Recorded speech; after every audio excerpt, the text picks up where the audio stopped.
Oh, just look at this view. Glory be to God. There's 303 steps to the top. The Lord blesses us with such beautiful breeze and a beautiful scenery. Woo! Glory be to God. Let's look at that. As His glory abounds in the heavens, so shall His glory abound on the earth.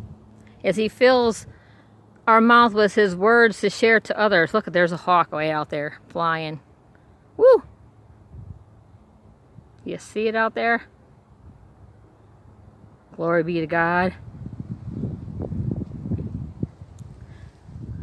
It's like that scripture, signs and wonders shall follow us.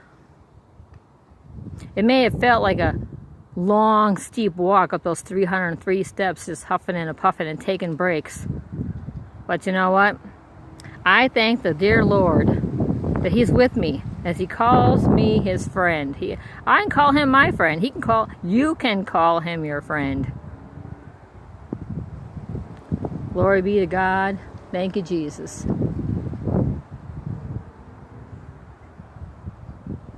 Praise you, Lord, for all creation.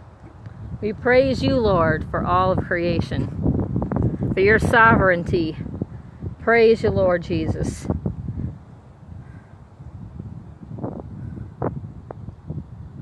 Thank you, Jesus.